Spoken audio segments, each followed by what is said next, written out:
Hi, I'm Lamia. I used to play for Fnatic in Season 1 and 2 and picked up the Season 1 World Championship title in Season 1. Yeah, that was really awesome. And I'm back here now to watch Season 4.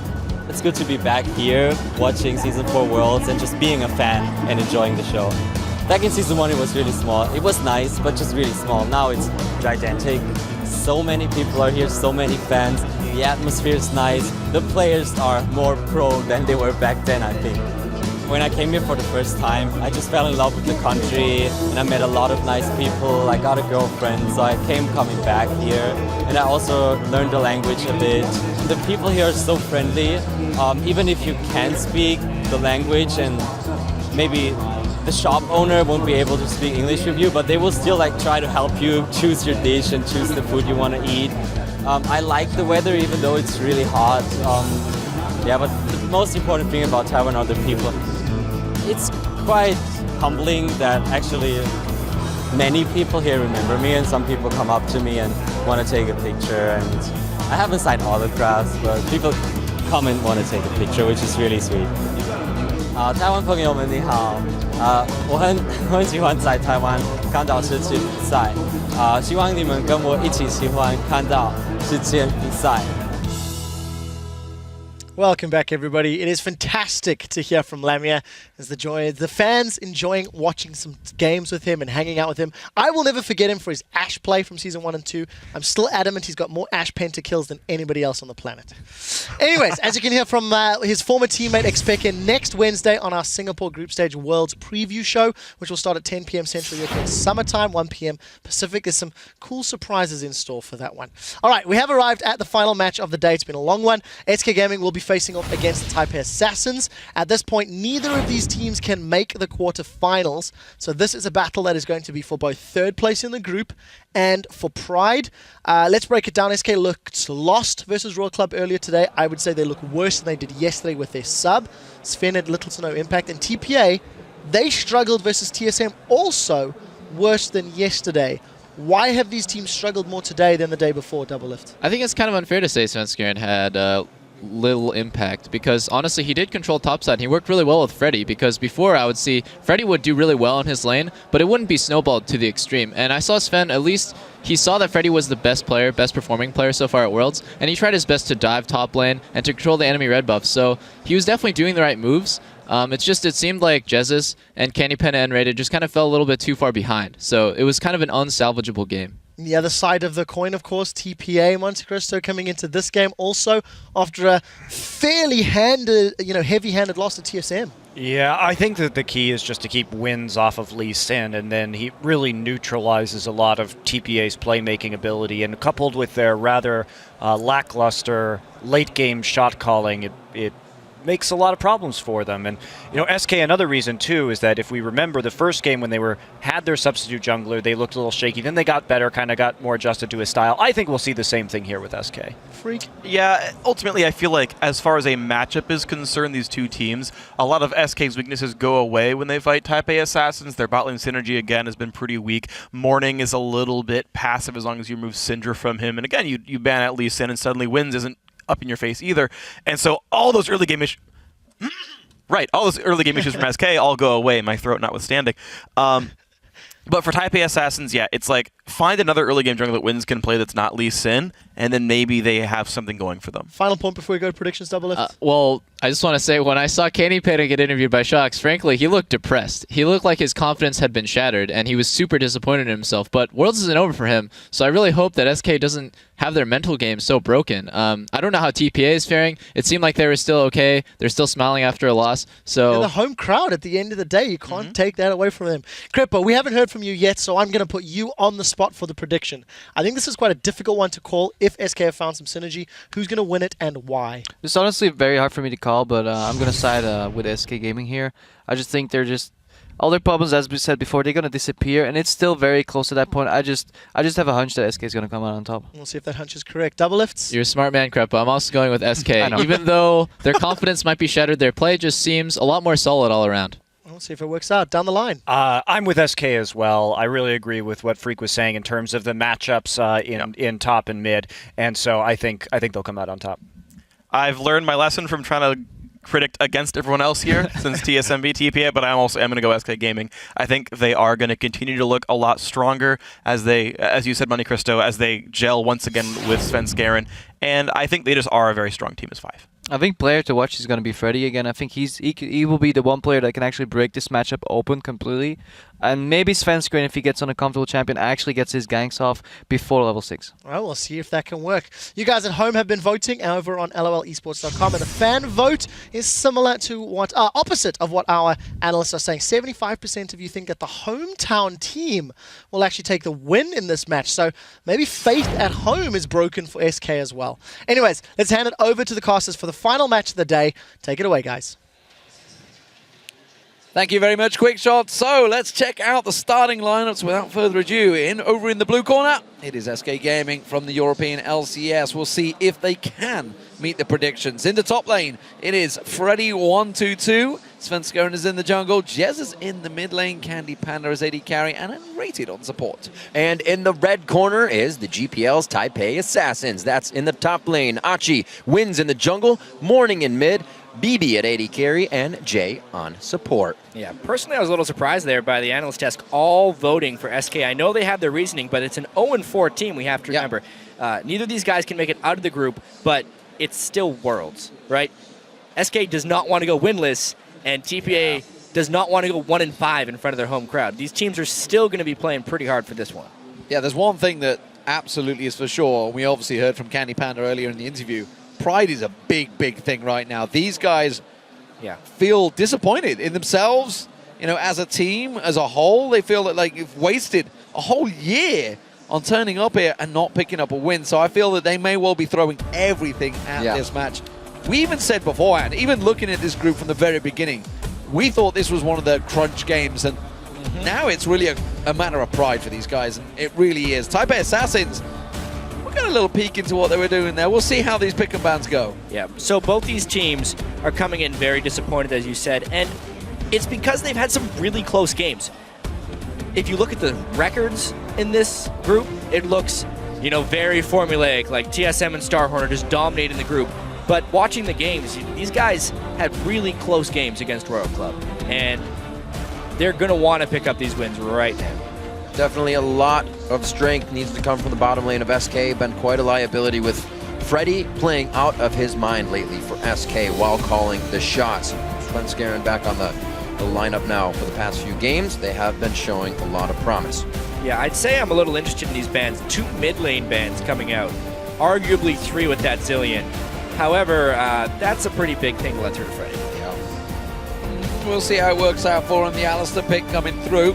It does, of course, mean that Maokai potentially will go on towards the other side. Of course, when there is so much focus on the unorthodox Aatrox ban, it is literally the only team that it'll happen against, I think, throughout the Worlds. But Freddy's not allowed on it. It's like the only team in Worlds that actually plays Aatrox. Yeah. No other region. This is the craziest thing. Europe is a region across the summer split and playoffs. The second most played top laner was Aatrox. Yeah. If you look at the LPL, the GPL, NALCS, and OGN, Aatrox wasn't picked a single time or banned throughout the entire season for everyone else. So pretty crazy stuff there. Everyone does ban it against it because no one else has played against it. I mean, the big thing for Alistair, for Freddy, is the fact that he hasn't played it in the summer. He did not play that champion. He always deferred to Maokai in Alistair, that that lane. is. Yeah, he just simply hasn't played Alistair in there. He did play it early on, I believe. I'm trying to think of against Starhorn Royal Club. Memory serves, but it's been a long day. So it's been a lot of games. It's pretty late at night here. So as far as top laners picking up Alistair, he is a fairly instinctual champion for these guys to pick up because the actual mechanics of headbutting and punching someone afterwards in lane are pretty quick to learn, and he's mainly about zoning theory in team fights and getting in the right position and having cooldown discipline. Aatrox is another champion that actually has a fair amount of cooldown discipline, needing to go into the right times, so it should transition fairly well to Freddy's playstyle. You see Achi picking up the Rise. He did play that last time these two came together, but wins, gets that Lee Sin this time. He was wreaking havoc on that. Yeah, also what is big is Svenskeren finally actually going towards Kha'Zix. While Lee Sin is his favorite champion, played 11 times throughout the summer, he's got a much better record on Kha'Zix, 6-1 throughout the summer on the Kha'Zix. We'll see, but again, as you mentioned, wins on Lee Sin. We've already seen what he can do. And those Kha'Zix games were majority in the playoffs when the things mattered the most for them. Of course, though, they're going against a ton of knock-up synergy with the Yasuo on the other side. I wonder how Jess's Zed would fare. Oh, and Raid maybe finally falling back onto a champion that he is actually good on, and it is Morgana. It is a champion he has had a lot of success on. Orianna for Jesus as well. This is a safe SK Gaming team comp here, I feel, which would match exactly what TPA Assassins are doing. And it would match what SK had succeeded with all year as well. BB going with an old fan favorite right here in Ezreal. That should be a nice, fun lane with Janna. See what they can do. Definitely have a lot of fight potential coming out of this with the disengage of Janna. Interested about that N-rated pick, though. We've seen him have a bit of crescendos being missed. The skill shots have kind of been a little problem for him. See if he can bring that one around and lock it down this game. He's definitely going to have to be firing those at a flying winds and a flying morning. It is the most played champion he had throughout the summer. So while he was only 9-6, played 15 games, it is a champion. Maybe this is the time to fall back on a safety pick. Maybe the time was already. I mean, he played Sona twice. He's the only person in the entire championship so far that has played Sona. So maybe everybody's just getting comfort picks and hoping that they can get that one Pride win. I definitely feel like N-rated has had maybe one of the worst world championships of players on SK, just because even his Sona plays, the crescendos were very, very missy. And at least with Morgana, you have a lot more setup time. You don't really reactively try to throw the dark bannings. It's more of a pre-planned thing, which is something N-rated is very good at. Keep them dictionaries ready, ladies and gentlemen. He's making words up every game. You're allowed to make words. Every step of the way. So the two teams have picked their champions. Who do you think will take this matchup? Send your choices using the hashtag SKWin or TPA win to LOL Esports. And of course, we'll be checking your answers soon. We've seen what the analysts think. Now that the champions are locked in, how are we swinging with this one? Yeah, it definitely seems like these teams have switched things up. Both teams going for a certain level of comfort. Kha'Zix, Morgana, very comfortable for SK. And of course, that Janna and Lee Sin for TPA. We always mention morning. Yasuo only a few plays in the regular season, but he's like to bring it out here. And needless to say, he's only got a few things to knock that up. If Jay can get him into range or Wins can get that kickoff, they'll be ready and raring to go for a fight. We'll see what everybody does here as they create their line of scrimmage to start off the game. Our final one of the day here in day 3 of the group stages. We'll see SK versus the TPA Assassins. BB will get the early aggression down. Candy Panda taking a good burst. He's going to be down to fit points if BB could have followed through, but they didn't have that vision ward to continue that aggression and rated, of course, up towards the top area. Given the coverage. Svenskeren versus Wins this time around. We'll see how this battle works out. Of course, Wins has the advantage because there is a Typhoon bearing down on TPA right now, so got to feel there's something behind him. Well, good thing they have Janna to control the wind. That's the most important thing. Wow, guys. All right, let's see what we have here for the beginning of the game. Consumables for Freddy in the top lane. Obviously, he's going to be a happy cow. And we'll see what Archie can do with another Rise Blade coming into this matchup. Wards, holding hands all around the map. Got to have friends in wards. And we'll see what these teams do. They looks like they're giving each other space. Wow, lane swap. Lane swap. This is the first time SK have done it. And we talked about, they were very vocal in the fact that they needed Svenskeren to be on the team to create this lane swap opportunity. And we do see N-rated and Candy Panda. They actually did try it before against Starhorn Royal Club, but they actually got fooled. They did not scout the wards properly. They thought they had the right thing. And that was the face check game, actually. Yeah. When Candy Panda and N-rated walked straight in, ended up giving up first blood very early on in the game. Definitely not something that they wanted. That Triss Sona was actually first picked by them as well, so it's something they wanted to run very strongly throughout that game here. Definitely a safer start in the 2v1. Freddy looking to soak up some experience from hugging the side there, but they don't let him. I think he was trying to play peekaboo around the side there. He's got big horns, you can't hide. Well, he's going to be in trouble pretty soon here. This lane could shove back away from him. So he either needs to go to the jungle or get some help. That'd be interesting. We haven't seen too many of the junglers in their pathing with another top laner, so he's going to be hurting here. He's definitely not going into the jungle. He's trying to use that consumable right now, the flask. That is some fantastic harass from TPA early on. If they're if they're going to do a lane swap, they either need to be able to get the wave shoving towards them, because right now TPA has a textbook freeze on Freddy, and he has no reliable way to get much experience. He did get enough for level 2, which might be okay for him, but he's got to go Roman now. This is the thing, and, obviously the buddy system going on for TPA. We've had Archie running around the ring. This time, he's found himself a bush to stand in. He's still using that max range experience to level himself up. That's really clever. It's working. You can see his experience bar going up each time. We have two completely different philosophies here on 2v1 lanes. TPA is trying to set up a 2v0, and in the top lane, they're doing a fast push /dive. Oh, Svenskaren's found them. They're jumping in. Archie's going to get locked up. Has to flash away. The Dark Binding does not land from N-Rated. And SK, in all intents and purposes, do not get themselves a kill, but they certainly got a lot of flashes. Quite honestly, TPA has failed in the execution right here, because when they had the 2v1, even though they had a freeze, they were not adequately denying experience from Freddy. So now, when the fast push happens in the top lane, and Jay goes up there as a support that is required, Freddy can actually battle BB because he has enough experience on Alistair to take that fight. See how the pressure in the top lane continues. Something Svenskeren has been doing since he's been back on the Rift is creating something pressure that puts it on the plate at TPA, and now they have to wonder what are they going to do with Archie. His flash is down. Going to have to be roaming a little bit more and play safe, but wins. He's making his way to the bottom lane. Freddy not looking too safe. The headbutt away. No. Does he get it? No. He does not get away, and Wins comes up with first blood.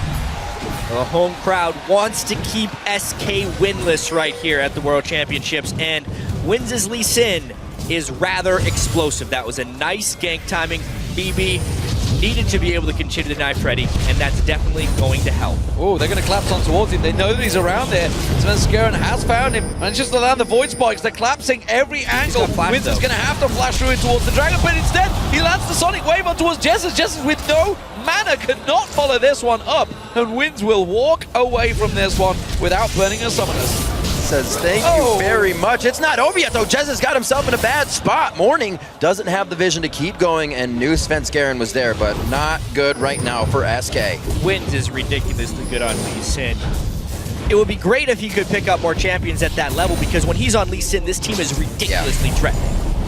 Everybody just seems like they have that much more confidence. We saw after that kill, BB with a smile on his face in the bottom lane. He's the one calling these shots along with Wins in the early game. His pathing impeccable right now, and they have wards to make sure bottom lane is safe to be pushed. TPA is getting everything they want right now. Little advantage in each lane.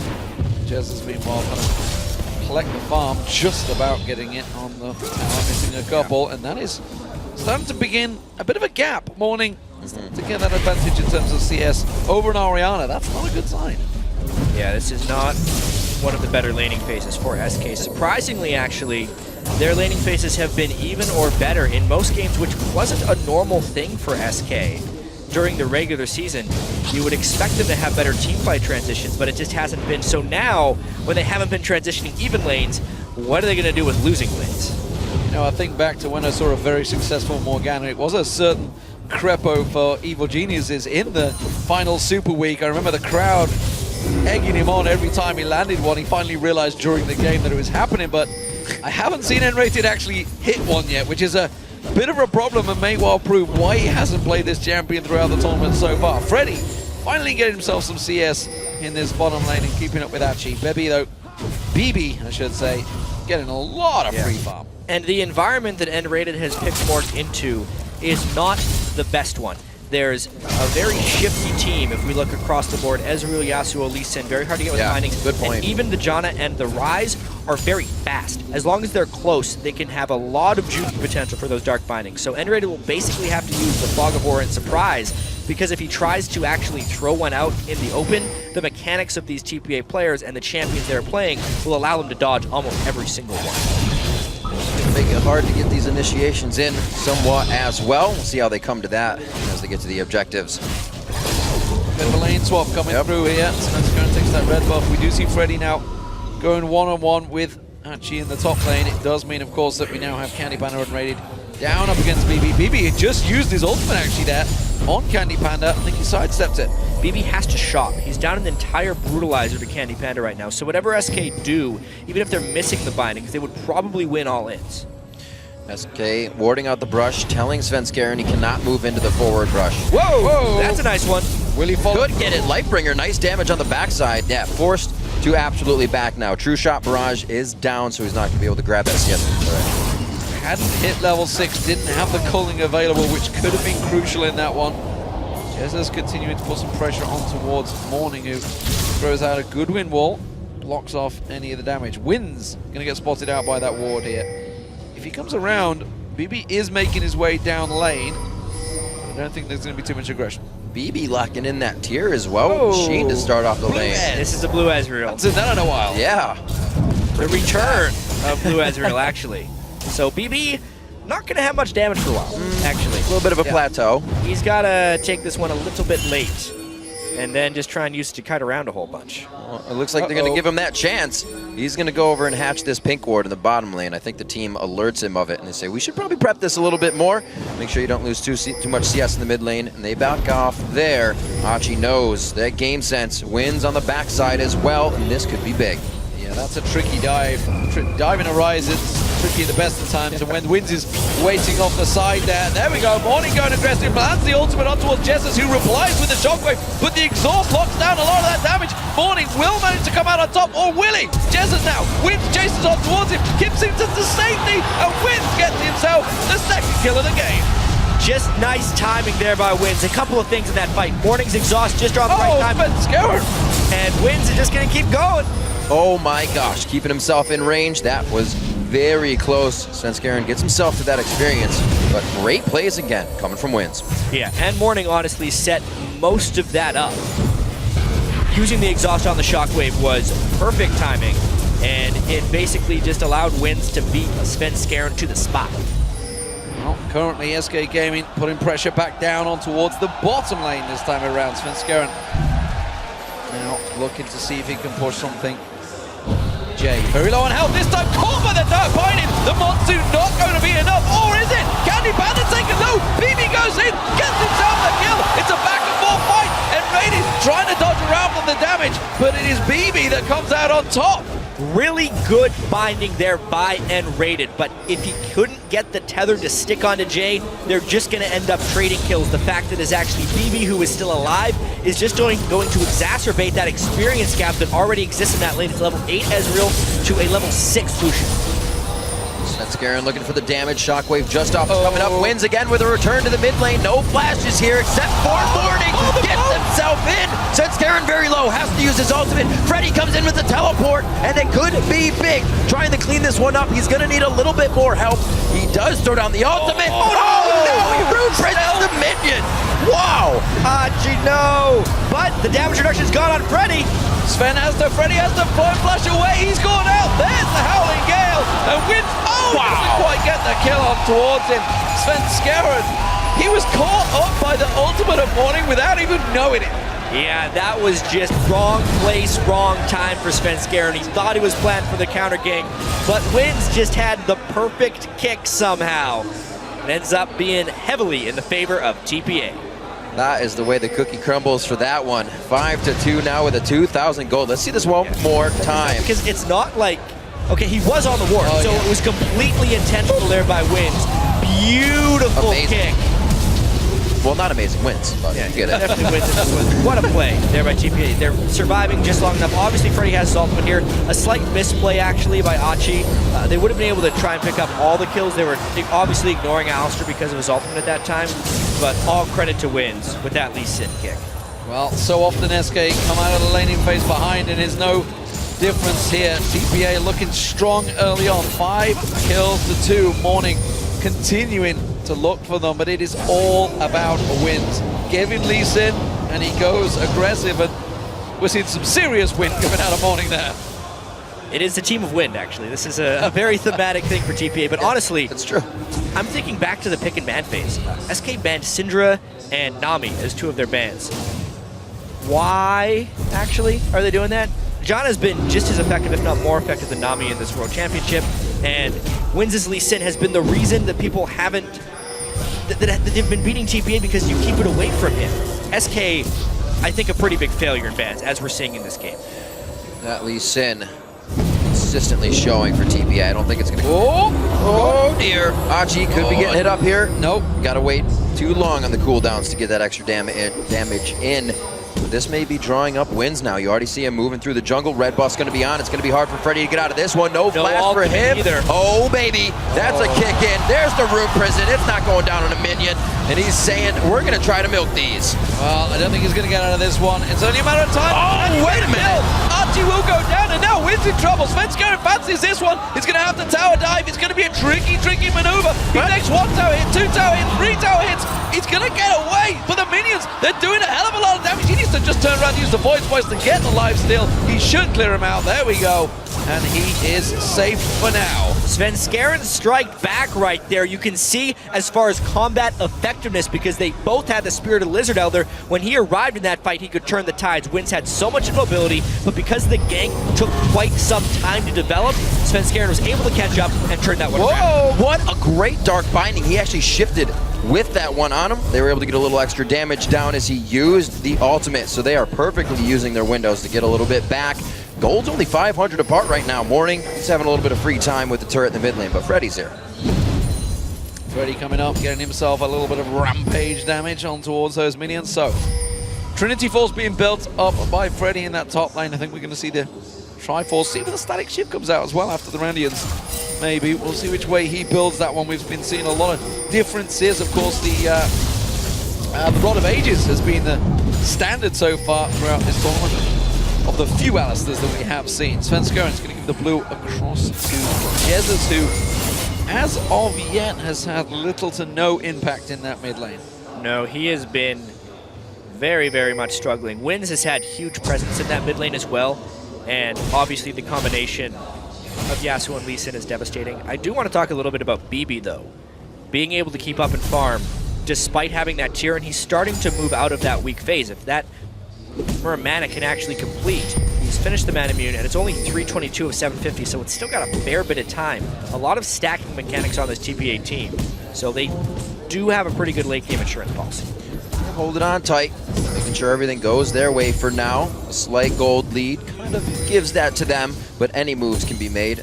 A lot of pressure comes out of that Orion and the objective team fights, as well as N-rated. We'll have to see how they utilize that. More pressure to the top lane. They want to shut down Achi, getting to that Rod of Ages. They want to shut down quite a bit here, but it's always Wins on the backside, trying to do the damage to Svenskeren. They kick him away, and Morning has already rotated up. They finally take down Achi, but they're now going to take down the cow. They get him, and Svenskeren will be able to get out. A nice jump on the last few. Oh, he connects the resonating strike, and they are going to connect with the kill. The burn will not come through. He gets a little bit of life steal as well. Wow. And again, you've got to question why Jesus did not follow up towards the top lane. Meanwhile, Dark Binding goes down along with the Soul Shackles. Jay caught out. He gets dropped. Candy Panda lands that one. Dark Binding miles wide on this. Wow. But they do get the tower mid. That's why Jesus didn't roam. Some crazy mechanical moves coming out here, and across the board, despite the plays there by TPA, SK comes out ahead. The turret destruction that just happened, it's 3 turrets to 0 actually for SK. It's amazing that they were losing the laning phase, yet they have recently pressured the turrets enough to kill all 3 nearly simultaneously. Absolutely. I thought the explosion would come at the objective fight, but they do it solely within their lanes across the board. Dragon is still up as well, and we're seeing quite a bit of ultimates on each side, at least the junglers and the mids for now. And Jay does have a bit of disengage. Everybody's moving towards that zone. We're going to get our first big team fight coming up here. Well, Achi does have teleport available if he wants to join this one, but Dragon started out. I'm not too sure TPA want to get involved in this one. Not. SK will take this, and that's 3 towers and a Dragon, which will give them a 1,000 gold lead. Teleport to top, Freddy's going to protect it. No towers for TPA yet. It's almost like everything is back to normal for SK. As soon as they were losing the laning phase, they're like, you know what? We're used to this. Now we can play normal. They were able to turn it around, get the Dragon, play their objective game, and now they're going to just hopefully make some team plays. When BB went for that blue Ezreal build, they lost a lot of lane pressure and presence. They've been pushed back despite him being able to keep up his CS. It's unlocked SK to take a lot of stuff around the map. Oh, this was a wild, wild ride last time they faced each other. Of course, Gilius was playing and made that double face palm mistake. as he jumped in there. Tell a lie, that was the previous matchup, but there was a wild game. Back and forth, the Baron play. Achi in trouble here, getting stomped on. He will go down. Wind is going to come around the side. Jay is with him, and we can see also the claps from Morning. Freddy may well be locked out of position here, but while this is all happening, he's drawing all of the attention. SK Gaming are just pushing the inner turrets.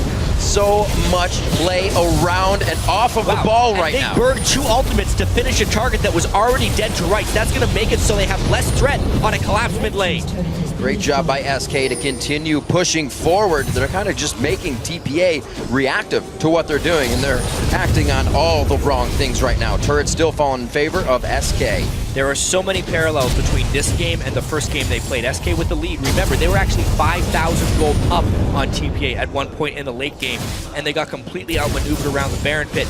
This time, though, SK is trying to take much more control of the map. They're the ones making the faster rotations, and Freddy is a monster in that top lane.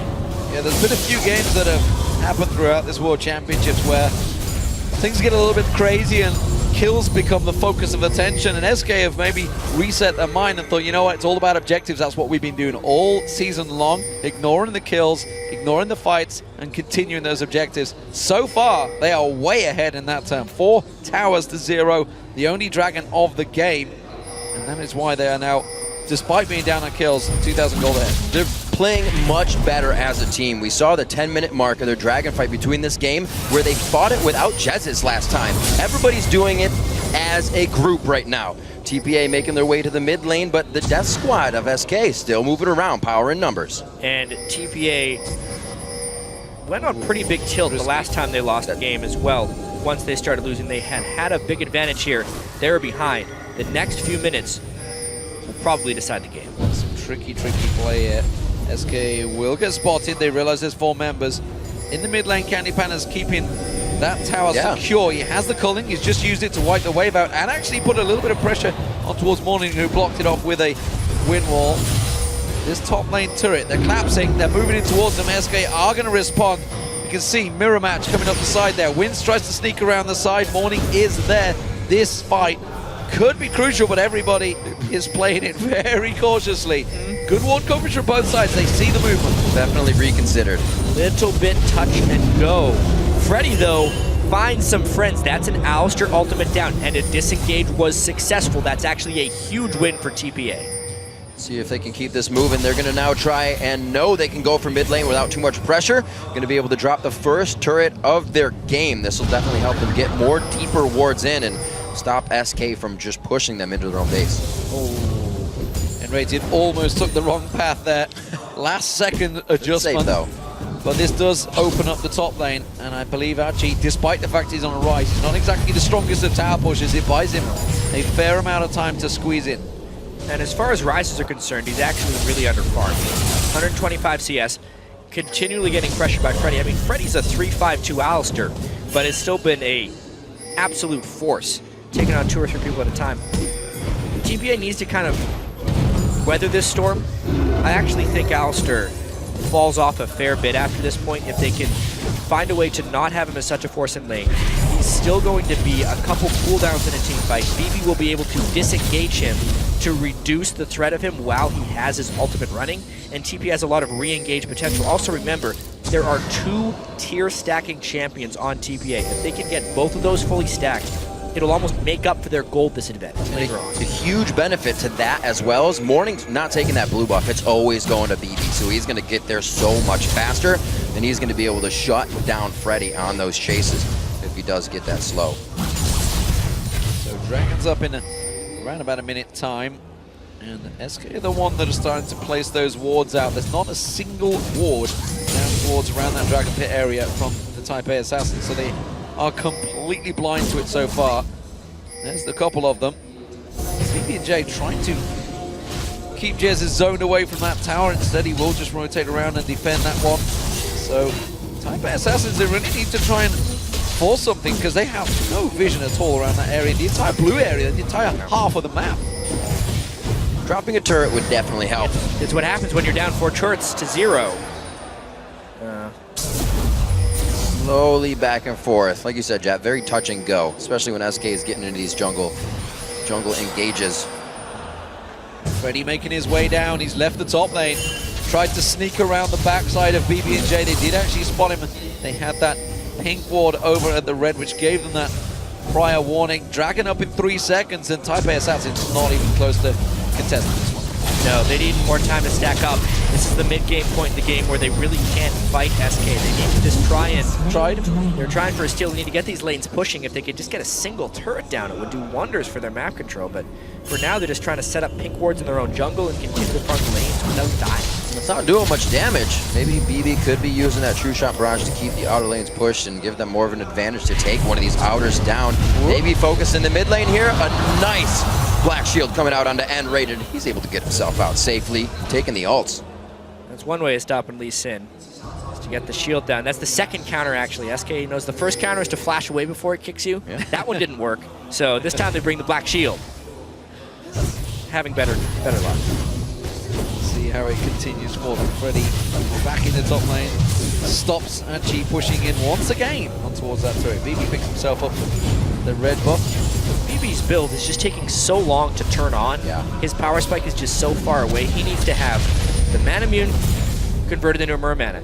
He needs to have that Sheen turned into Iceborne Gauntlets. He needs cooldown boots. He needs Blade of the Ruin King finish. He just needs so many things. He's partway there.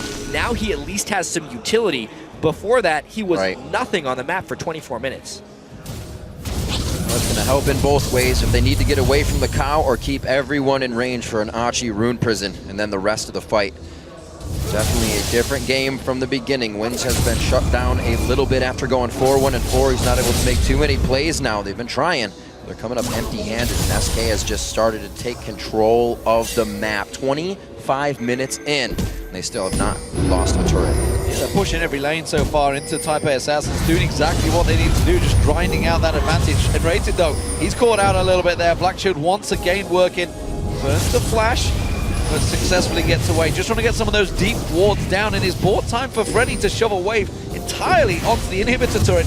Nobody's anywhere near to stop him at the moment because the Acti's coming across, and he's got that static shiv and Triforce. He can do a lot of damage to towers. He shoves pretty quick too, and if Archie goes in there by himself, he may just get soloed under the turret. So you can see TPA has to move more of their team towards this spot. Burn the ultimate, now they have to disengage and get back to some turret defense. I think they lose turret number 5 for that. Yeah, he's simply delay tactics working out from Freddy there. They're trying to hold time for the rest of SK. Wins trying to get around the backside, doesn't land it. Instead, he gets caught out. The kick works out still. They try and get the damage down, but Morning just does not have enough. Sven Skeren gets away with a tick of his life. So low. Freddy, Candy Panda trying to work them away. BB fancies this one. He sees a triple kill in the mist, but does not have the ultimate available.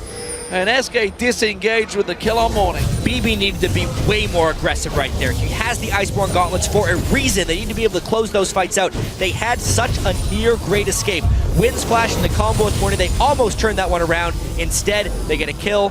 They get killed and get nothing in return. I was so surprised, yeah. You talked about it earlier. There's a lot of over the wall, a lot of disengage, hopping around from TPA, and Morning was the only one that went over on that.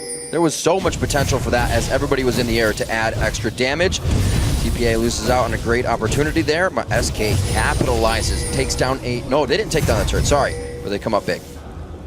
Yeah, BB just seems to be waiting for more power. It was very odd for me to see him not go in there. Just after watching him during this group stage, he's been so aggressive, especially when he plays Lucian, dashing in to try and assassinate the enemy he carries. We'll see though, TPA still in this one, only 4,000 gold down, despite having such limited map control. But it is slowly growing. Jez is actually the one that's going to get focused on. Force the flash away. Sonic Wave still lands. Oh, Sonya's, that's not going to work out. And Rating comes around the side. Doesn't want to get too involved in this one. Shockwave pulls off. Now finding lands, but it's not enough. There goes the Soul Shackles. And Rating gets chopped down by Morning. The rest of SK going piece by piece. And they are splintered right now. They have to focus on Morning. They get him down. Now they turn their attention to Wins. Candy Panda may have the chase on him. Quite scary of a fight. Yeah, the safeguard gets him into range. Or out of range, I should say, and a nice Howling Gale to pop up Candy Panda and Sven Scare. Wait a minute. Whoop. Dodging through. BB, there's that aggression. And it looks like they're not going to be able to get the Relentless Pursuit off of Candy Panda. Yeah, he finished up that Muramana though. Yeah. So he is doing a whole bunch of damage. That ultimate landed, he may well have assassinated him right there. So really good catches by TPA. That's kind of the game they're going to have to be playing as they work slowly towards getting map control. It is a stall game. Whenever they can get catches in little fights like that, they create a longer match. Well, a little warning shot, I feel, to SK Gaming there. Yep. A little overconfident, and we were talking about TPA's lack of warding. They have fantastic warding right now, littered down the river. They give themselves the opportunity to take their first tower of the game here. But the warning signs are there, and that's why the wards were bought. They realized they're getting cut off by SK. Yeah, very nicely done. It's exactly what they're supposed to do. Those wards paid off. Not using as many pinks that they can't cover in the forward ward, so they're buying a lot of greens. You can see 2 right now on Morning, and 2 as well on BB. These guys are just trying to keep the vision up and deny the sweepers over on the side of SK. And amongst all this, actually, the key for SK is to get Jesses going. At the moment, TPA is building really heavy armor because they're not respecting the damage of Jesses. They've been able to shut him down time and time again, and it's really working to the benefit of TPA. Well, you see Freddy coming down, preparing for this dragon. He has to. That teleport is down. Archie back to the base, so he's going to be coming out, gets himself some consumables, and finishes up that Frozen Heart. It looks like they want to fight for this one. They've given up the last 2 dragons without any contest. Yeah. It seems that they have that one time where they can get in, and that's a good hit. It's really all about the poke Oh, BB here. wow. One after the other, and they can potentially fight. Shielded off quite a bit there from Jesses. Not the nuke you were looking for from the True Shot Barrage, but they are going to get themselves in the pit. Not too scary for BB. He can always shift out, but they pull it out just a little bit more. Got to keep an eye on that ball. Command Shockwave could really change a fight here. Freddy wants to try to come out big, but the disengage is there from Jay. Keep in mind, TPA never wants to be trapped in a fight while Freddy can ult and stick in the middle of them. That's why they're poking and poking. They're trying to get the Alistair ultimate down and still be ready to disengage. But if they land enough poke elsewhere, they can just take the Dragon outright. Look at Wins. He's trying to flank around the side. He may get caught out here. He wants to get in, land that kick, and SK have got to be so careful they don't group up, because if Morning catches him with that ultimate, it will devastate them. And that is why it is very much a game of cat and mouse right now between the two. See who can make the first mistake. That's pretty much what it's going to come down to. Nobody wants to initiate on this. Freddy with a high ping trying to flank around, but he is spotted by TPA. However, if they continue this flank, it won't leave much for SK to run to. Really all about the poke, and as long as one... I think they're just going to stop thinking about the Dragon and start pushing lanes. This Dragon fight is real respect you're seeing between these two teams.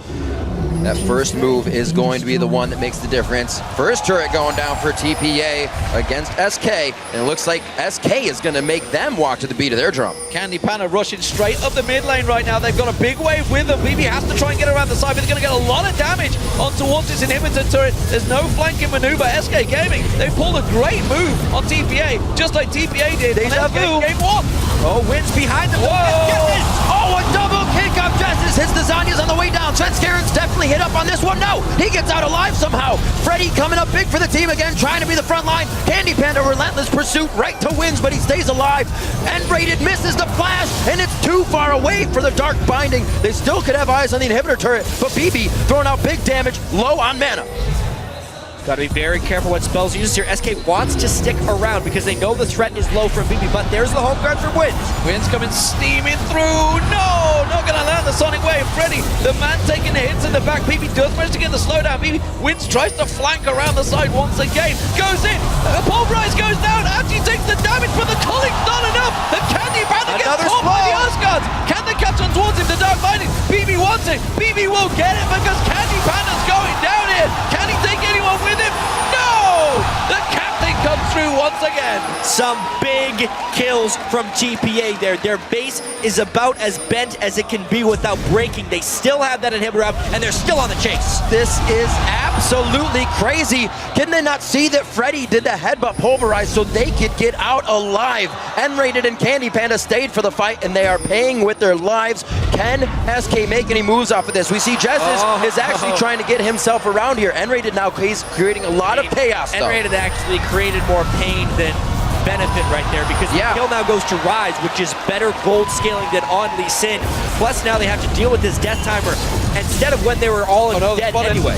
They're spotted. They're going to try and take the blue, but BB had gone back to base. Dragon was taken. No, I tell a lie. They backed off it. Yep. The threat of Jesus was enough to keep them away, and it does mean SK will pick up the Dragon. So despite the kills, not go in their favor there.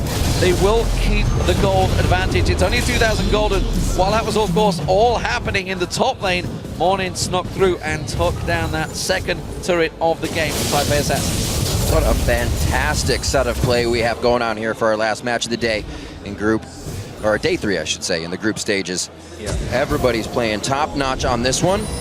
We're seeing Wins and the rest of the team trying to take it to SK now. They're finally grabbing the turrets that they need. They're trying to close that gold gap. And we're getting BB to that point where he can start to carry with the poke he's providing. He's sitting at 35% CDR now as well, so he can throw out those Iceborne Gauntlet and powered Qs again and again. We saw the effectiveness there in the extended fights. As long as TPA can keep fighting in those really spread out ways and making the fights longer than 7 seconds long is basically the key, because they do not want Freddy's ultimate to have that big of an impact on fights. And you know, we heard a lot about Wins pre-tournament. Of course, we saw him with the Gamma Bears last year, but he didn't really put a show on that he required. This time around at 617, once again on Lee Sin, as I sing his praises, he gets caught by the Dark Binding. The commentator's curse is real, ladies. That is a really critical catch right there, but they still have yet to deal with this poke from BB. They're going to try and push down some waves now the Winds is gone and the initiation threat is lowered.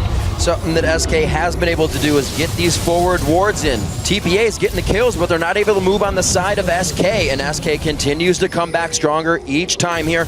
Now, again, to the front side of TPA's base. They're going to back off and get the fights that they want. They're doing this very methodically. This is tricky. It looks like a Baron bait. Are they going to go straight into Baron? Well, they know Winds isn't there. They don't kill it remarkably fast. Scrying Orb does spot them, and the poke from TPA is really high, so unless SK did that completely unscouted, there's no way they take that Baron. Danger indeed. They sense it. Gonna get some ward clearing here. Freddy actually walks out over that one, looking to see if he can deter any of the backs and just be a nuisance. Not getting much.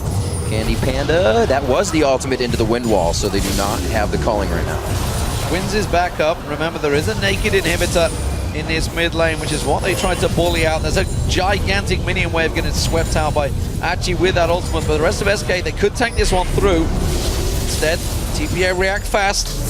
They're in the right position at the right time, and again, Wins looking for that flanking maneuver, looking for that sonic wave. Very, very close to landing on Candy Panda there as he rode the Howling Gale.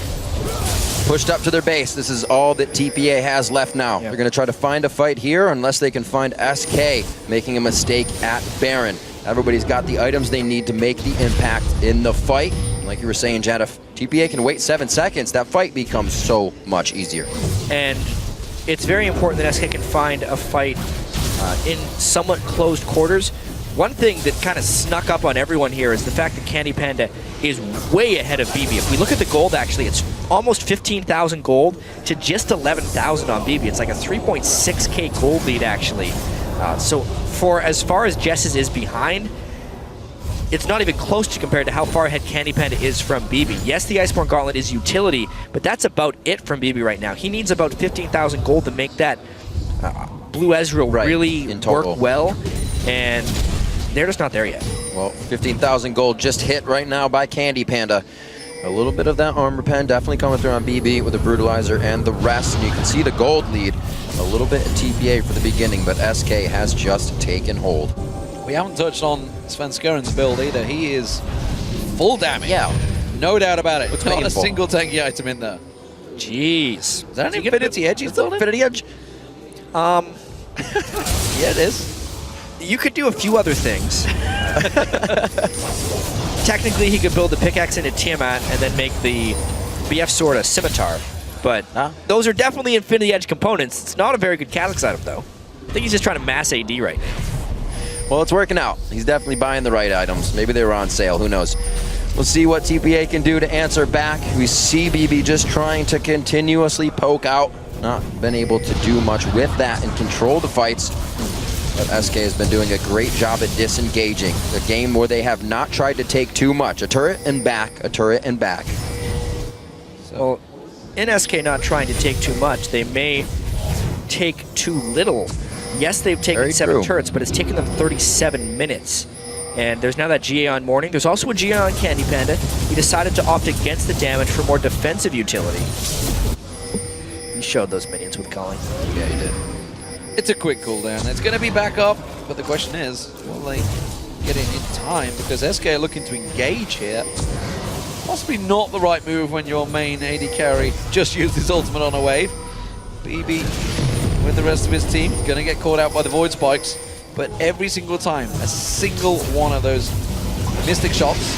No, tell a lie, it's the... It's been a while since I saw an Ezreal. No, I think you got it. Essence Flux. Mystic Shot. Mystic shot, I was shot, right. yeah, the Q. I was right. Always believe in yourself. But seriously, I like the fact that TPA has double GA right now. Because they're just trying to create long fights where they can then chase people down thanks to the Janna Ezreal. They're trying to reset fights. As soon as Freddy uses his ultimate, they need to be able to have that second life. So having 2 GAs works tremendously towards that goal. And I think SK is actually in a little bit of trouble if TPA finds that right fight. So much cooldown for BB. If he's not using the Scrying Orb, he's using the True Shot Barrage for Vision. With that down, they're going to try to start this Baron up. That's They going do quick. have a bit more damage now with the Vision Sergeant lost, AD and on they Svenskeren. the scout. Locks it in.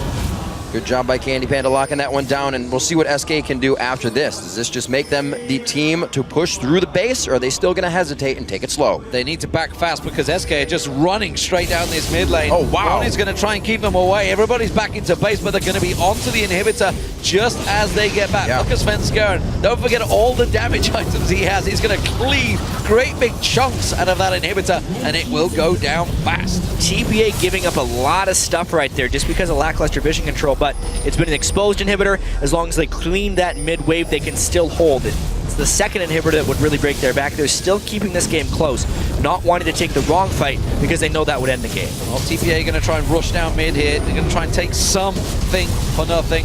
Dragon will go down. They will get themselves a tower because they can see SK running down towards the bottom lane. If SK don't react quick enough to this one, they may, just may be able to break through. It's definitely one. It's the second one that'll be the question. The home guards, how quickly can they make there? And how willing is TPA to actually take that risk? Because when they push like this, it's a long way from their base. And it is a baroned up SK team. Yeah, it's half-hearted push. I don't think they're going to get enough on it, and they realize it already. They do step away. So SK return, quarter chunk of damage. Svenskeren, you can see just how much damage BB does have, and once that build is complete, if you can land it and slow the right target, they still may just have a chance of winning the fight. Okay, so I'm sold on the Infinity Edge for Svenskeren now because Freddy's building one. So for Freddy, it's actually a really good item. He gets so much attack damage from his ultimate. Now that he's level 18, actually, rank 3 of Unbreakable Will, outside of the fact that it gives him 70% damage reduction, gives him an extra 90 attack damage. Yeah. So you get one Infinity Edge crit on that, and you basically pop somebody, which could very well turn this game if they get it at the right time. So Taipei Assassins, the hometown favorites and champions of the Karina Premier League, are looking like they may give SK Gaming their first win of the group, and that would actually tie them at the bottom of the table, or third place, whichever way you'd like to look at it. Of course, both will have one more game to play. That will come tomorrow, the final day here in Taiwan. The question is, who will come out victorious on this final matchup? Candy Panda uses the Cullen, doesn't really find its target. TPA clear the way, keep them at bay for a little bit longer. Well, it's been an absolutely fantastic match to finalize the day. Nothing taken there for Morning. A little too much of a gap to be closed by the rest of the team, but it was a great pop-up. SK is standing here confidently and ready to enter the base. It's getting to the breaking point here for TPA. They're having trouble clearing the minions in mid lane, and that could be the start of something big. There goes their fight reset. Jay gets hit up. That's the shockwave. They haven't used the big AoEs on too many. Wow. Single target's getting focused out. Morning's going to be hit up. He tries to go into the fight. They get Jez's quite well. He throws down the Zanya's. The true shot barrage passes through, and SK might be retreating. They're trying to keep them at bay there. Morning went down so fast. I don't think he got a chance to use anything of that ultimate. But TPA hold off. Thank God for his GA right there. after he resurrected, they popped the ultimate really quick to get his shield, then he could still flash away. It's the long fights they want. They just got it, actually. They might try to chase down the rest of SK here slowly, but surely. BB trying to be aggressive, got caught by the Void Spikes, but it was enough to slow him down. He's going to continue. There's the kick, the Sonic Wave lands, but he can't get inside. A good catch from Jesus once again. They disengage well. BB trying his best to keep up on them, but it looks like they can't chase them down quick enough. Jay's flying through. This could be a nice Howling Gale to pop them up and continue the fight. He's going to throw it. It's diagonally. No, it goes up instead of across the trees. Sven right Whoa! side. Sven's coming in from the back there. Very nicely done. Morning gets hit up through everybody because of Freddy, and they're able to take him down near 70 seconds on these Death Chamber clocks. Super Minions doing damage to that Nexus turret, but SK Gaming disengaged well. Oh, BB sniped out Sven's going in the bush just for the end there. That's going to hold things for a few moments. Explosive. Just poking and prodding for TPA as they're trying to keep this game going. They didn't break there. Honestly, that was a very good hold by them, and you can see the potential. Unfortunately, the Guardian Angel from Yasuo is down, so they won't have that one left. Nice snipe. Right on his fence, Scarin as well. So yeah, Bloodthirster actually for his BF sword. Sitting on that pickaxe. He did it. What a joke. However, Freddy's got that Infinity Edge now. So there's that. Does indeed. 561. Yep, that looks like it hurts. Yeah, and when he's going to be under Unbreakable Will, right, it's going to get much higher. Really giving himself some options. The rest of the team on the side of TPA have their options as well. They are all near full items here. 44 minutes in the game. We're getting very close to that point. That Brutalizer just to be finished up by BB. He'll be done with his build as well. These fights, this is the point that's my favorite because the items are just the items now. It's how well you can play the champion you brought to the table. Yeah, that Baron's going to be up in 90 seconds time along with the Dragon in 75. I wonder whether SK Gaming are even thinking about them or whether they just want to push straight on through. They've held on for a while, but every time they keep on trying to push through, TPA have an answer and they just hang on in there. We talked about how they needed to make just that one little incy-wincy play, and BB seems to have the answer every single time they go through. Once again, the exposed inhibitor is the focus, and BB, he's trying to sneak around, trying to get those angles. But Candy Panda has his GA back up. Morning does not. Yeah, that's the big one. Yasuo has to play much more cautious. However, they still have that Rise GA. I just heard a Ghostblade get popped by Candy Panda. Yeah. That is not the most critical cooldown. It comes back in 45 seconds. And it's really hard to push into this TPA team after what happened last time as well. Where is Wins going? He's coming around the side. He's trying to flank them. He's got to watch his kick here. They saw that ward come from behind. That's going to be a call that Freddy makes. We need to be careful. You have to make sure not to get black shielded as well. That's the most critical thing. Good wall there. Immediately blocks it off. Testy on this one. Candy Panda, half the hit point shredded off him. And again, TPA pushed them back. The Baron about to spawn. BB did expend about half of his mana pool in that last fight, though, which means it would not be good for an extended fight. Plus, Rise is up there. This Baron's going down fast. TPA has to act immediately. Wins is not close enough. Not close enough indeed. Oh, the true shot barrage. About 1,000 HP too soon. Nice try coming out of BB. He's been making plays. That one just misses. Freddy can't get too close. He's getting chilled out there coming through the mid lane, and they are going to be forced to walk this one back in slow with the Baron this time. Yeah, SK can't get cold feet here. They have to go straight for the inhibitor, and then probably, if they get that without using Unbreakable Will, head for the top lane turret. We'll see whether they get through on towards that one and get a couple of shots on towards it. The inhibitor slowly rocking down. Actually desperately trying to get in close enough. They still haven't taken the inhib now. That culling not doing a great deal of damage. And Type A Assassins, well, despite losing that inhibitor, they hold on and they get themselves a turret of their own with the Winions. Archie using his ultimate on that one to kind of deter it. SK wasn't having any of it. They're going to go ahead and now push the top lane. Losing that bottom one should reset soon, actually, with the next wave coming out. And the turret as it reaches that minion wave. 77,000 to 70,000. We're at 147 combined right now. Everybody's playing out of their minds, especially BB for TPA, really keeping them in this game. Just so annoying to play against a full item Blue Ezreal. Yeah. However, that turret's very low, and the Baron buff makes the fight something SK can use for their benefit.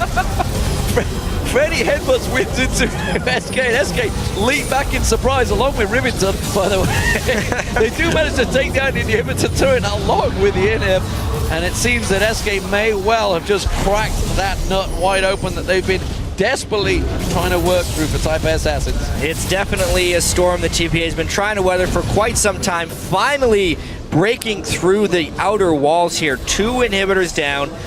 TPA doesn't really have the greatest of wave clear, and SK will just keep going all the way around. They've definitely worked their way into this position, but they are in position to win now. Absolutely. Only 4 turrets allowed for TPA to be taken down. And there's about 5 that stand, or rather 3 that stand, sorry, on the rest of the map. Coming in for SK. It looks like they want to drop everyone as they go through. They only have 1 inhibitor. TPA, I like the moves they're making. They're trying to get deep wards in, and they're trying to get some picks so they can make a move. They want to catch somebody out here, but SK Gaming have been up against teams that have tried this many, many times before. This is TPA's favorite spot. I feel like every time they fall behind, they wait there and try to get a pick. They're going for Freddy. They're going for Freddy, but I think they know they're going to find a crossfire of SK on the way through, and that's what they're waiting for. Another great shield coming in from N-Rated. He's locking down the shield. Will he be able to lock down the Soul Shackles? No, he does not. They are going to grab Achi. Can they recuperate on this as he comes up from the Guardian Angel? It's just too much chaos, and Freddy joins the fight. Achi's teleport goes straight into the team. BB gets away, but no help. Wynn's going to get chased down. He gets hooked up. BB, the last man. Can he keep them at bay? Tries to force up, fires up the ultimate. Morning now, coming around the side. Can he create a play? Gets on towards N-Rated, takes down 1. BB continues to kite them backwards in towards the base. The rest of SK chase on through. Morning has to back fast. How slow can BB make SK? Morning's on his way. It is a 2v5 trying to defend these next turrets, but those super minions do not go down easy. Gonna lower that armor. They're gonna drop these turrets. Headbutted right out. Freddy says, I'm the front line. You gotta go through me. They drop it down. 1 for Candy Panda, and that's gonna be 1 for Jesses. They drop the turrets. They're looking at the Nexus, and SK Gaming takes down the Taipei Assassins. SK Gaming, a 50-minute brawl right there with TPA. Down in kills by the end of it, but ahead in the overall game. They get their first win of the World Championships. Fantastic matchup we just had here to close out day 3 of group stages. Amazing play from both teams. A shutout early game from SK, which shows the strength that they would have loved to have coming in to Worlds right off the bat.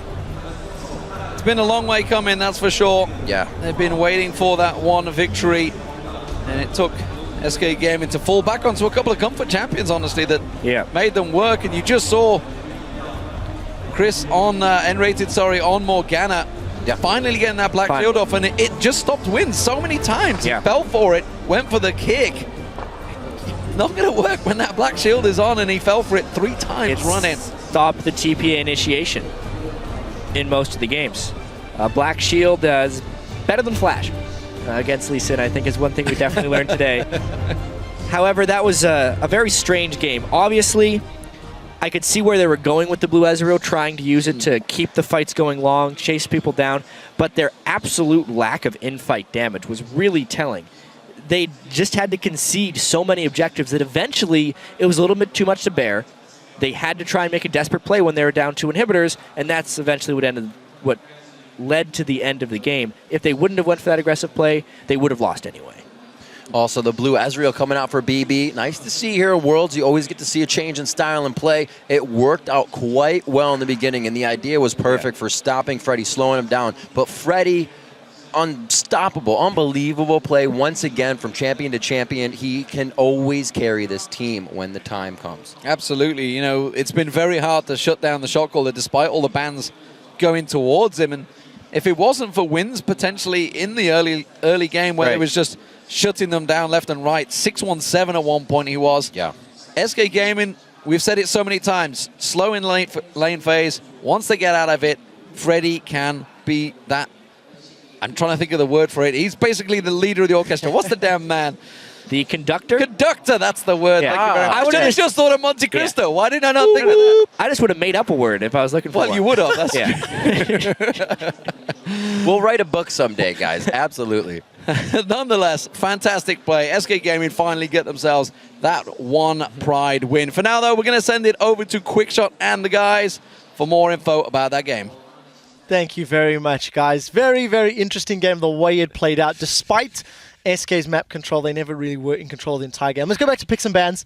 Some weird and wonderful picks. We saw Ezreal coming out for the first time here at Worlds. We also saw Enrater going back to a champion that is more successful than Sona. Let's start with Ezreal first and your take on the blue build at Double F. Can I just say, why would you ever pick Ezreal when Tristana's up and they already picked Lucian? I'm just like Tristana almost always wins so far in Worlds, right? And it just seems really natural that you would pick Tristana, very good in lane versus Lucian, also outscales. This game went 50 minutes. If they just had Tristana, it would have been an auto win. It also has amazing synergy with Yasuo, which was also on their team.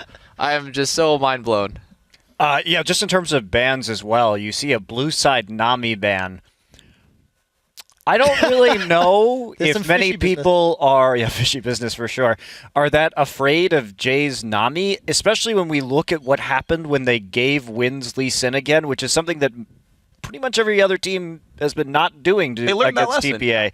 But it's just, at the same time, if you can let them have Nami, you get the Braum, then you lane swap, because they lane swapped anyway. Or you just lane. You can lane Or you learn how to play against the champion. I don't know. Let's look at some of the questionable. positives. It was a difficult game to play. SK came out. They did get map control. No one can deny that. They had a tower advantage throughout the majority of the game. However, they didn't stamp their authority. It felt like TPA found opportunities and ways to keep the game going. What's your take? Couple positive points because we don't have to be negative all the time. I think Enrated showed up in terms of binds. Yeah, I'm actually very negative. But yeah, I think his Black Shields needed work, a lot of work. They were better towards the end of the game, but his bindings in the early to mid game were good, helped solidify that laning phase. Freddy is a rock. He is basically winning those games. At one point, TPA was sending 3 or 4 people top, and they lost 2 towers. I don't know why. I don't know what talent Alistar has in the game. You get an Infinity Edge. Like, what more of a taunt do you need? Freddy was like, get off me. Well, that was just like, kill him. Come at me, bro. It was Taipei Assassins in general, though. You saw them chase around the Morgana for like 7 minutes, and then Dragon's still up, by the way. And then they recall back to base, and Sven's like, wait, do you want to just kill Dragon real quick? And they like just do it like at 45 minutes in, just like for no reason. Yeah, well, let's get to the replay. Let's get to the replay. It actually exemplifies a little bit of the slopper play. Pull the replay up onto your screens. And just before I give it to Crepo, take note of the mini-map. SK are really far down. At this stage, I think they had 6 towers to 1, as it were, if not 0. Anyways, Crepo, all yours. So what prefaces this play is basically there was a Dragon standoff for way too long, and then SK finally figured out they could run to mid, and TPA reacted really slowly, but they did a smart thing. They knew their tower was going down anyway, so instead of all basing and then losing potentially like a Baron rotation, they actually wanted to flank. So if we roll that clip right now, we can see, the tower's going down. They're trying to stall in mid, and Wins does this really well. He jumps, fakes the Black Shield on the rated, then flashes, gets a good kick. Kha'Zix gets cancelled, double Yasuo ulti. That's a solid combo. Yeah, that was pretty dirty. And also, take note, this is Jay's probably best ulti right here, where you kind of split up SK's team a lot, but it just wasn't enough. Yeah, it wasn't enough. Actually, SK ended up getting chased down here only because they overcommitted for the inhibitor after. If they had just backed off here, it would have been a pretty decent win, in my opinion. They got the inhib tower, that's all they need. Well, the inhib play in general, I mean, we're going to take a look at the rest of this, though, is like they kept baiting Baron when they could have gone for the inhibitors anyway. And with the blue build Ezreal here, with the Iceborne Gauntlet, you do get those slows coming in, so you can actually get the kiting. And Enrated misses a Q right there. One of the things I want to ask is SK Gaming sticking around for the greedy inhibitor play. Yeah, this is something that I was highlighting. They didn't really close the game in a safe way, despite having what could have been absolute map control. Vision, another lacking thing in SK's game. Yeah, absolutely. And what you're saying is they went for the inhibitor at the wrong time and then didn't go for it at the right time either. It was pretty messy. I think both teams showed why they're fighting for the 3rd spot in this group. Yeah. It's strong, but it's true. No, it is true. Yeah, you've had both teams, match up with their fairly weak laning phases of really awkward ganks, and like you've seen every single one of these pay out, and we actually see why teams so rarely heavily gank top lane all the time. SK did a good job for what it's worth of capitalizing on that, but TPA is a living example of why you the really good teams don't do that. I think the best player in this game was still Freddy, though. Absolutely. Yeah, So many bans I targeted think wins as well. It was the only reason that TPA was able to even come back in some of these situations. Wins Well, played really well. He did carry that. Let's slide our things on just a little bit. I want to bounce off what Crepo said. You're talking about how these teams are fighting for third place because after 18 matches played, the first group stage is only 1 day away from being wrapped up. Let's take a look at the standings as they are after 3 days worth of games. We're going to look on the left-hand side of the bracket first. Samsung White and Edward Gaming, 5-0, 3-1. Once Edward Gaming either beat AHQ tomorrow, or if AHQ lose to Dark Passage, Edward Gaming is in 100% locked in their group. Yeah. I don't think everybody is too surprised by those results, and we're going to talk a little bit about Group B. As we've said, SK Gaming TPA fighting for that third place spot. Team Solar Mid and Starhorn Royal Club, they are battling for the number 1 and 2 seeds. My prediction of TSM coming out on top can still happen, so I'm rooting for TSM. Yeah, we'll have to Do you win think the it heads up. will happen? It might actually. And they play Starhorn Royal Club first thing tomorrow morning.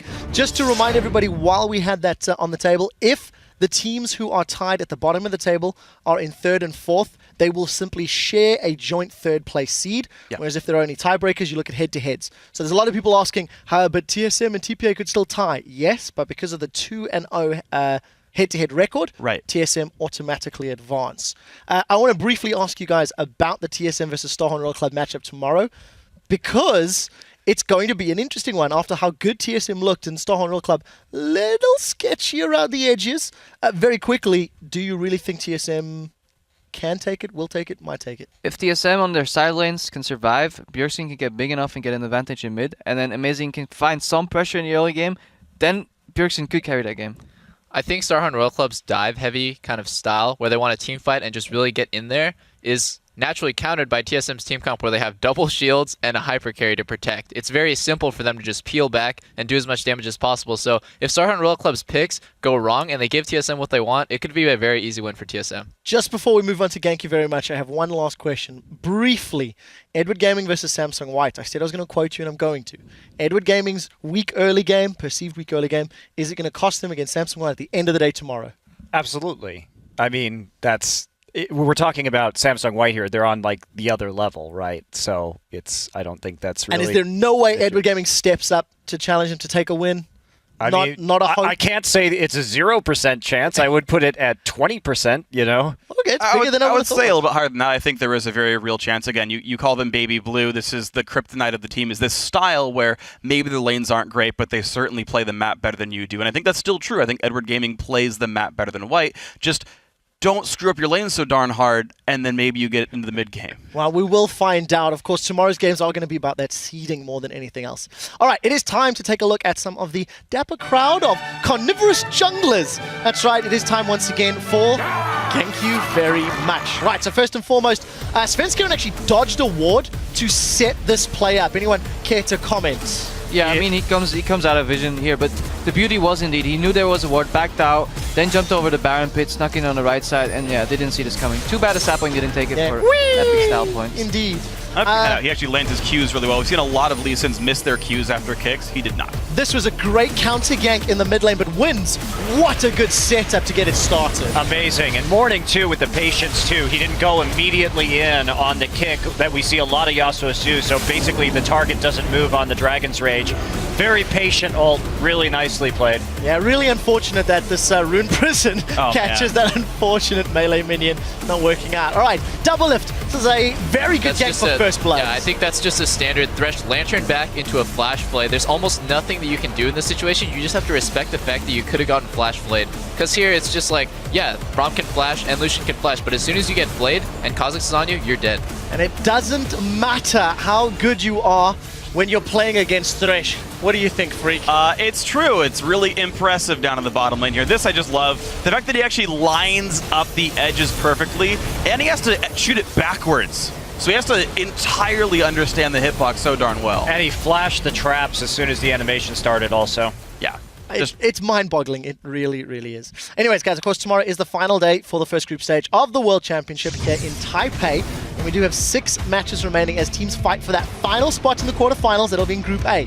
The action will begin with Team Solovid versus Starhorn Royal Club, and the games will conclude with Samsung White taking on Edward Gaming. Those could both determine first and second seeds. Reminder, those games will begin Sunday at 11 a.m. Central European Summer Time. It's 2 a.m. Pacific. Until then, I'd like to thank all of our special guest analysts, Crepo, Double F, Monte Cristo, as well as Freak down at the end.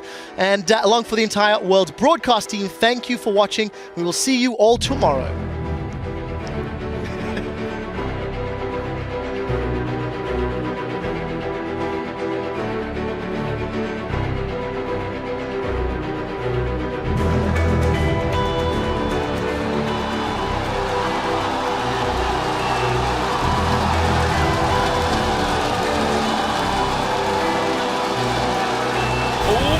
There is Looper diving in. They're going to go straight on top of this one. Touch falling low. There's a dive into the boat. Oh, can they get him? He survives with the monsoon. They're all very low here at Royal Club, but they're going to try and turn it around. And Reagan will be the first one. Shockwave goes down.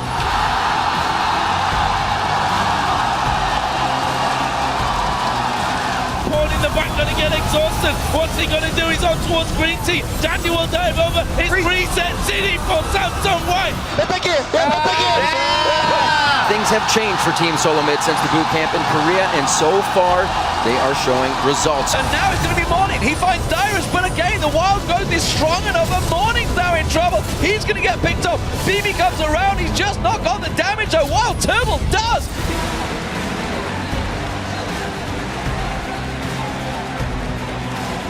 Koro, again going into a 3v1 situation. The spikes are going to go right through and take down Touch, and they're in the base for the win. Straight into the team. BB gets away with no help. Win's going to get chased down. He gets hooked up. An absolutely fantastic match to finalize the day.